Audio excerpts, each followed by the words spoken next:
Evicted. At gunpoint. The landlord bammed on the door with an AK-47. He said we were evicted and forced me to sign some eviction papers saying we had to vacate immediately. On top of all that, it was in the middle of a thunderstorm, and lightning kept reinforcing the strange and unnerving mood in an even more intensely unsettling way. The hurricane?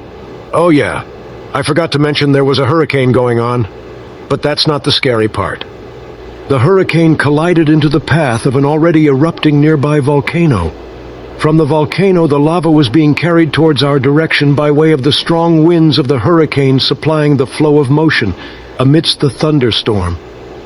The lava was only a mere few dozen yards away, and I panicked, heart beating profusely.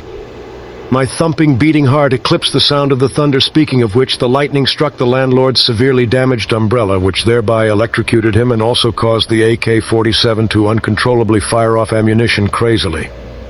Luckily, missing me, but struck several trees, knocked down hundreds of power lines in the process of them falling so hard the pavement separated only mere dozens of yards away from my feet, and eagles and pigeons and hawks and birds of all different walks fled fleeing by the flocks. Unfortunately, by the lava being stagnated in that one area, it nearly caused the soil and pavement beneath the very foundation of my feet to immediately morph into quicksand, fearing for the worse.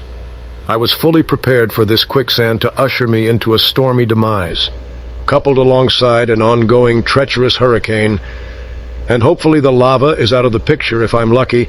My feet began to sink into the quicksand slowly, but to my surprise, I was relieved the quicksand was but merely above room temperature.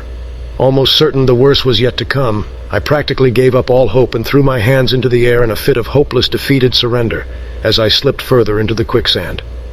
Surprisingly, as I held up my hands, the eagles and pigeons and hawks that fled in flocks from the trees earlier swooped down to rescue me under the impression I was one of their young being attacked, judging from the type of screams I fearfully shouted out loudly in my distraught haze of a frightened and overwhelmed stupor.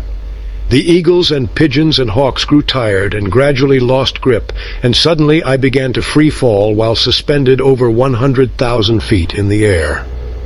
Yet luckily, the winds of the hurricane carried me to a nearby mansion, and I landed on top of a cozy waterbed with mink rugs all around, as well as a jacuzzi. It turns out I wound up inside my newly deceased former landlord's old estate, and he suffered a tragic demise unexpectedly, as we all know, due to the horrible electrocution he endured. And as the storm subsided, winds blew the papers, I was forced to sign against my will from earlier that day that the landlord threatened me with. During the height of the heated storm, upon closer examination, it turns out that the landlord mistakenly meant to force me to sign eviction papers.